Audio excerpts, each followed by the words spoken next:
બાનાખત એટલે શું? હું એડવોકેટ કિંજલ પટેલ આપને જણાવીશ કે બાનાખત એટલે શું અને બાનાખતના કેટલા પ્રકાર હોય છે. જ્યારે પણ તમે કોઈ જમીન, મકાન, દુકાન, ફ્લેટ કે અન્ય કોઈ પણ મિલકત લેવાનું નક્કી કરો છો અને તેમાં બાના પેટે અમુક રકમની ચૂકવણી કરો છો ત્યારે જે પણ લખાણ લખાય છે તેનું નામ છે બાનાખત. અને બાનાખતમાં તમારા બાનાખત બે પ્રકારના હોય છે, એક રજિસ્ટર્ડ બાનાખત અને બીજું નોટરાઇઝ બાનાખત.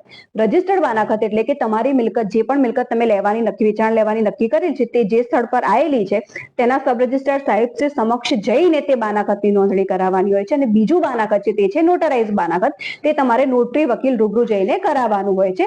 અને બાનાખતમાં તમે કેટલામાં વેચાણ લેવાની નક્કી કરેલી છે તે મિલકત, તેનું ડિસ્ક્રિપ્શન, તેની વિગત લખેલી હોય છે. પછી તમે કેટલી અવેજ પેટે રકમની ચૂકવણી કરેલી હોય છે તે લખેલું હોય છે. તમે તે મિલકત ઉપર કોઈ બોજો છે કે કેમ તેવી અન્ય ઘણી બધી શરતોનું વિગતવાર તેમાં ઉલ્લેખ કરેલો હોય છે. અને જો અમારી એક સલાહ માનો તો જ્યારે પણ તમે કોઈ મિલકતના બાના પેટે મોટી રકમ ચૂકવો છો તો રજિસ્ટર્ડ બાનાખત કરાવવું સૌથી વધારે હિતાવહ છે. છતાં પણ જમીન અને મિલકતને લગતા કોઈ પણ મૂંઝવણ હોય તો તમે વિના સંકોચે મારો સંપર્ક કરી શકો છો. જય ભારત, જય જય ગરવી ગુજરાત.